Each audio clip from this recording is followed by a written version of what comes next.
Website त बनाउनु भयो, तर यदि तपाईले आफ्नो वेबसाइटमा अथवा आफ्नो क्लाइन्टको वेबसाइटमा गुगल एनालाइटिक्स सेटअप गर्नु भएको छैन भने माई फ्रेन्ड तपाईहरूले एउटा ठुलो अपर्च्युनिटी मिस गर्दै हुनुहुन्छ। आज म तपाईहरूलाई तपाईले गुगल एनालाइटिक्स किन सेटअप गर्ने भनेर 5 वटा यस्तो रिजन्सहरू बुझाउन गइरहेको छु जुन सुनेर तपाईले भिडियो सकिने बित्तिकै आफ्नो वेबसाइटमा गुगल एनालाइटिक्स सेटअप गर्न थाल्नुहुन्छ। हेलो एभ्रिवान, मेरो नाम हो सौगात बस्नेत र म डिजिटल मार्केटिङको टिप्स, ट्रिक्स एन्ड स्ट्र्याटेजी सम्बन्धी भिडियोजहरू बनाउँछु। यदि तपाईँ यो च्यानलमा नयाँ हुनुहुन्छ र मेरो फ्युचर भिडियोजहरू मिस गर्न चाहनुहुन्न भने तलको सब्स्क्राइब बटनमा क्लिक गरी बेल आइकनलाई थिच्नुहोला। अब कुरा गरौँ, what are those 5 reasons. So the first reason is automatically collects data. Data भनेको एकदमै इम्पोर्टेन्ट कुरा हो। एउटा तपाईहरुलाई म एक्जाम्पल दिन्छु। फेसबुक एउटा एडभर्टाइजिङ कम्पनी हो र फेसबुकले कसरी कमाउँछ भनेर त्यही डेटा बेचेर कमाउँछ। तपाईले फेसबुक अकाउन्ट बनाउनुहुन्छ। अकाउन्ट बनाउनु भइसकेपछि तपाईले नोइङली अर अननोइङली यति धेरै इन्फर्मेसन आफ्नो डेटा फेसबुकलाई प्रोभाइड गरिराख्नुहुन्छ, तपाईलाई थाहा पनि हुँदैन।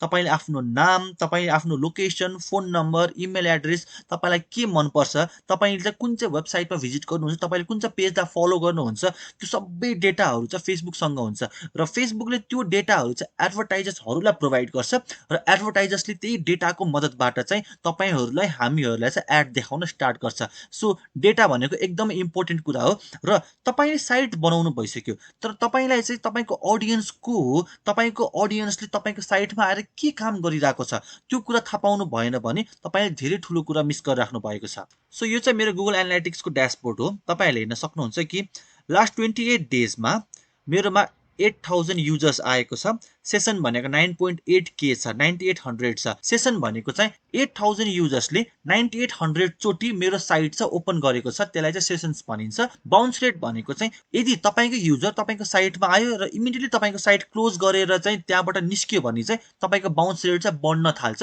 जसको कारणले तपाईको साइटको क्वालिटी चाहिँ घट्न स्टार्ट हुन्छ। सेसन ड्युरेसन भनेर चाहिँ देखाइरहेको छ 1 मिनेट 12 सेकेन्ड। सेसन ड्युरेसन भनेको चाहिँ युजर मेरो साइटमा आएर चाहिँ एभरेज टाइम चाहिँ 1 मिनेट 12 सेकेन्ड्स चाहिँ मेरो साइटमा बिताइरहेको छ। सो यो सबै डेटा गुगल एनालाइटिक्सले अटोमेटिकली कलेक्ट गर्न स्टार्ट गर्छ।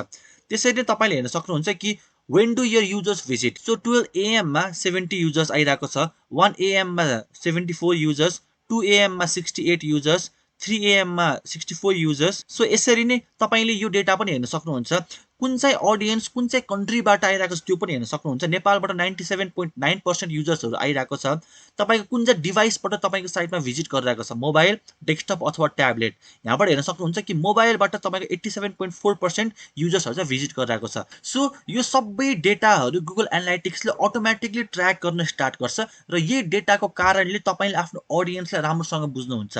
तपाईको अडियन्स तपाईको साइटमा आएर चाहिँ के एक्टिभिटी गरिरहेको छ, कुन चाहिँ डिभाइसबाट आइरहेको छ, कुन चाहिँ कन्ट्रीबाट आइरहेको छ, त्यो सबै डेटालाई ट्र्याक गर्न सक्नुहुन्छ र बिलिभ मी कि यही डेटाले तपाईको बिजनेसमा different type of marketing strategy ल्याउनमा धेरै हेल्प गर्छ। Turns data into results. So अघि भर्खर तपाईले हेर्नुभयो कुन चाहिँ डेमा, कुन चाहिँ टाइममा कति युजर्सहरू मेरो साइटमा आइरहेको छ भने त्यो सबै डेटाहरू मैले ट्र्याक गर्न सकिरहेको छु।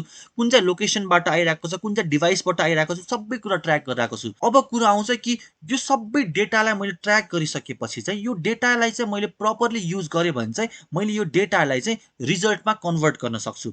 कसरी भन्दाखेरि मैले मेरो अडियन्सले के गरिरहेको छ, के मन पराइरहेको छ, कुन चाहिँ टाइममा मेरो साइटमा भिजिट गरिरहेको छ, कुन चाहिँ पेजमा भिजिट गरिरहेको छ, त्यो सबै कुरा मैले थाहा पाउन सके भने चाहिँ मैले नेक्स्ट टाइम मेरो मार्केटिङ स्ट्र्याटेजीहरू युज गर्ने बेलामा चाहिँ त्यो अडियन्सलाई मन पर्ने हिसाबमा मात्र मैले चाहिँ आफ्नो मार्केटिङ गर्न पाएँ। सो यही कारणले चाहिँ हाम्रो अडियन्सको धेरैभन्दा धेरै डेटाहरू हामीहरूले कलेक्ट गर्न सक्यौँ। तपाईँको वेबसाइटमा मेल बेसी भिजिट गरिरहेको छ कि फिमेल, कुन चाहिँ एज ग्रुपको मान्छेहरू गरिरहेको छ, नेपाल त नेपाल, तर नेपालभित्र पनि कुन कुन सिटीबाट तपाईँको वेबसाइटमा भिजिट गरिरहेको छ, त्यो सबै डेटालाई ट्र्याक गर्न सक्नुभयो भने नेक्स्ट टाइम तपाईँले चाहिँ मार्केटिङ गर्ने बेलामा चाहिँ त्यो अडियन्सलाई मात्र फोकस गर्न सक्नुहुन्छ जुन अडियन्स तपाईँको वेबसाइटमा चाहिँ एक्टिभली भिजिट गरिरहेको छ। सो नेपालमा पनि तपाईँको सबभन्दा बेसी भिजिटर्स भनेको काठमाडौँबाट आइरहेको छ भने तपाईँले काठमाडौँको युजर्सलाई बेसी टार्गेट गर्न सक्नुहुन्छ। तपाईँले हेर्न सक्नुहुन्छ कि डिभाइसमा 87.4% चाहिँ मोबाइलबाट आइरहेको छ भने फेसबुक एड नै रन गर्ने बेलामा तपाईँले डेस्कटपमा छोडेर चाहिँ मोबाइल डिभाइसलाई मात्र फोकस गर्न सक्नुहुन्छ, किनभने सबभन्दा धेरै युजर्स भनेको चाहिँ मोबाइलबाट आइरहेको छ। सो यो सबै डेटालाई तपाईँले राम्रोसँग कलेक्ट गर्न सक्नुभयो, आफ्नो अडियन्सको चोइस प्रिफरेन्स राम्रोसँग बुझ्न सक्नुभयो भने चाहिँ त्यही डेटालाई तपाईँले चाहिँ स्ट्र्याटेजिक मार्केटिङ गरेर रिजल्टमा कन्भर्ट गर्न सक्नुहुन्छ।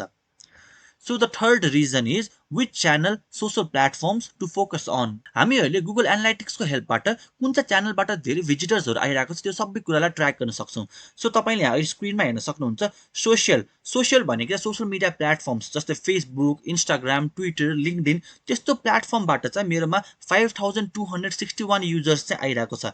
डाइरेक्ट भनेको चाहिँ जसले digitalsauka.com भनेर टाइप गरेर मेरो साइट भिजिट गरिरहेको छ त्यसको जनसङ्ख्या भनेको 2776 छ। जसले चाहिँ अर्ग्यानिकली सर्च गरेर मेरो साइटमा भिजिट गरिरहेको छ त्यो चाहिँ 80 छ। अब अदर्स भनेको चाहिँ फर इक्जाम्पल मेरो फेसबुक ग्रुपमा मैले आफ्नो वेबसाइटको लिङ्क पोस्ट गरेँ, त्यो लिङ्कलाई चाहिँ मैले अलिकति मोडिफाई गर्न सक्छु र त्यो फेसबुक ग्रुपमा गएर कुनै पनि मान्छेले त्यो लिङ्कलाई क्लिक गर्यो भने चाहिँ मैले हेर्न सक्छु कि फेसबुक ग्रुपबाट चाहिँ यतिजना चाहिँ मेरो साइटमा भिजिट गरेको छ भनेर। मैले आफ्नो युट्युब च्यानलको युट्युब भिडियोको तलपट्टि एउटा लिङ्क हालेको छु भने त्यसलाई मैले मोडिफाई गर्न सक्छु र त्यो लिङ्कमा कसले क्लिक गरेको छ त्यो सबै कुरा ट्र्याक गर्न सक्छु र त्यहाँबाट मैले थाहा पाउन सक्छु कि युट्युबबाट मेरो यति भिजिटर्सहरू आइरहेको छ। सो मैले अदर्समा क्लिक गरेँ भने तपाईँहरूले हेर्न सक्नुहुन्छ कि त्यसरी नै मैले मेरो फेसबुक ग्रुप, गुगल लिस्टिङ, युट्युबमा चाहिँ मैले एउटा मोडिफाइड लिङ्क हालेको छु र त्यो लिङ्कमा क्लिक गरिसकेपछि मलाई थाहा हुन्छ कि कुन कुन ठाउँबाट चाहिँ मलाई भिजिटर्स आइरहेको छ भनेर।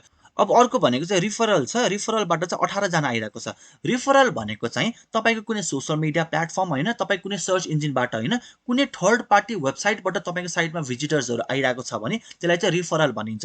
फर इक्जाम्पल कुनै एउटा वेबसाइट छ त्यसमा चाहिँ तपाईँको लिङ्क हालिदिएको छ, कुनै पनि युजर त्यो वेबसाइटमा गएर तपाईँको लिङ्कमा क्लिक गरेर तपाईँको साइटमा भिजिट गरिरहेको छ भने त्यसलाई चाहिँ रिफरल भनिन्छ। सो यसरी तपाईँले हेर्न सक्नुहुन्छ कि कुन कुन च्यानलबाट कति कति भिजिटर्स आएको छ भनेर। यो कुरालाई तपाईँले राम्रोसँग एनालाइज गर्न सक्नुभयो भने सोसियलमा तपाईँको सबभन्दा धेरै भिजिटर्स आइरहेको छ। अब म फोकस केमा गर्छु भने चाहिँ सोसियल मिडिया प्लेटफर्मसम्म बेसी फोकस गर्छु। मेरोमा कम आइरहेको छ केबाट भन्दाखेरि अर्ग्यानिक सर्चबाट, र अर्ग्यानिक सर्चमा किन कम आइरहेको छ त्यो कुरालाई चाहिँ मैले एनालाइज गरेर त्यसलाई म इम्प्रुभ गर्न स्टार्ट गर्छु र त्यहाँबाट पनि म धेरै भिजिटर्स ल्याउन स्टार्ट गर्छु। सो यसरी तपाईँले च्यानल हेर्न सक्नुहुन्छ। त्यति मात्र नभएर सोसियल मिडिया प्लेटफर्ममा पनि कुन चाहिँ प्लेटफर्मबाट सबभन्दा धेरै भिजिटर्स आइरहेको छ भनेर पनि तपाईँहरूले ट्र्याक गर्न सक्नुहुन्छ। सो सोसियल नेटवर्कमा तपाईँले हेर्न सक्नुहुन्छ कि फेसबुकबाट 5828 आइरहेको छ, युट्युबबाट 196, इन्स्टाग्रामबाट 3 जना। सो अब मेरो मेन फोकस भनेको चाहिँ फेसबुकमा बेसी टार्गेट गर्छु म। इन्स्टाग्राम, युट्युबबाट कम आइरहेको छ, त्यसमा चाहिँ म आफ्नो कन्टेन्टहरूलाई इम्प्रोभाइज गर्छु र त्यहाँबाट चाहिँ आफ्नो साइटमा भिजिटर्सहरू ल्याउन स्टार्ट गर्छु। यही डेटाको मद्दतबाट तपाईँले चाहिँ अब कुन चाहिँ च्यानलमा अथवा कुन चाहिँ सोसियल मिडिया प्लेटफर्ममा बेसी फोकस गर्ने भनेर चाहिँ तपाईँले सोच्न सक्नुहुन्छ। Fourth reason is which product, service or page to focus on. यो पोइन्ट चाहिँ मलाई एकदमै इन्ट्रेस्टिङ लाग्छ किनभने मैले थाहा पाउन सक्छु कि भिजिटर्सहरूले मेरो साइटमा गएर कुन चाहिँ पेजमा बेसी भ्युज गरिरहेको छ, कुन चाहिँ पेजमा भएको कन्टेन्टलाई बेसी मन पराइरहेको छ भनेर। सो तपाईँले स्क्रिनमा हेर्न सक्नुहुन्छ फ्री डिजिटल मार्केटिङ कोर्स भनेर यो पेजमा सबभन्दा धेरै भिजिटर्स आएको छ। 8017 भिजिटर्सहरू आएको छ, पेज भ्युज आएको छ। मेरो साइटमा भएको यो पेजमा धेरै भ्युज आएको छ भने चाहिँ मैले के बुझ्न सक्छु चाहिँ यो पेजमा भएको कन्टेन्ट मान्छेहरूले मन पराइरहेको छ भनेर। तलपट्टि थ्याङ्क यू डिएम कोर्स भनेर छ, यहाँ पनि 4483 छ। कन्फर्म सब्सक्रिप्सन भनेर छ, यहाँ 3854 छ। अब यसरी नै तपाईँले पनि आफ्नो साइटमा तपाईँले चाहे प्रोडक्ट बेच्नुहोस्, तपाईँले कुनै सर्भिस बेच्नुहोस् अथवा तपाईँले चाहिँ कुनै पनि ब्लग साइट चलाइराख्नु भएको छ भने तपाईँले हेर्न सक्नुहुन्छ प्रोडक्टको कुरा गर्नु पर्दाखेरि तपाईँको साइटमा 100 वटा प्रोडक्ट छ अथवा 100 वटा सर्भिस छ, तर तपाईँले एनालाइटिक्स सेटअप गरिसकेपछि तपाईँले हेर्न थाल्नुभयो कि तपाईँको त्यो 100 वटा प्रोडक्ट मध्ये चाहिँ 10 वटा प्रोडक्ट मात्र यस्तो छ जसमा धेरै भिजिटर्सहरू आइरहेको छ र धेरै टाइम स्पेन्ड गरिरहेको छ। त्यहाँबाट तपाईँले अब थाहा पाउन सक्नुहुन्छ कि 100 वटा प्रोडक्टलाई फोकस गर्नुभन्दा पनि मैले चाहिँ त्यो 10 वटालाई फोकस गर्नु पर्यो जसमा धेरै भिजिटर्सहरू आइरहेको छ। अब तपाईँले मार्केटिङ गर्ने बेलामा, एड रन गर्ने बेलामा 100 वटालाई छोडेर त्यो 10 वटालाई मात्र टार्गेट गर्नु पर्यो किनभने तपाईँलाई थाहा छ कि त्यो 10 वटा पेजमा, त्यो 10 वटा प्रोडक्टको पेजमा धेरै भिजिटर्स आइरहेको छ र त्यही प्रोडक्टलाई तपाईँले चाहिँ प्रमोसन गर्नुभयो, मार्केटिङ गर्नुभयो भने चाहिँ त्यहाँबाट कन्भर्जन गर्ने चाहिँ चान्स एकदम हाई हुन्छ किनभने मान्छेहरूले त्यो प्रोडक्टलाई मन पराएको छ, त्यही भएर त्यसमा धेरै भ्युज गरिरहेको छ। तपाईँले त्यो कुरालाई ट्र्याक गरेर चाहिँ आफ्नो मार्केटिङ क्याम्पेनलाई चाहिँ झन् इम्प्रोभाइज गर्न सक्नुहुन्छ। प्रोडक्ट मात्र होइन, तपाईँले सर्भिस बेचिराख्नु भएको छ भने चाहिँ कुन चाहिँ सर्भिस पेजमा धेरै भ्युजहरू आइरहेको छ त्यो ट्र्याक गरेर त्यसलाई चाहिँ तपाईँले मार्केटिङ गर्न सक्नुहुन्छ।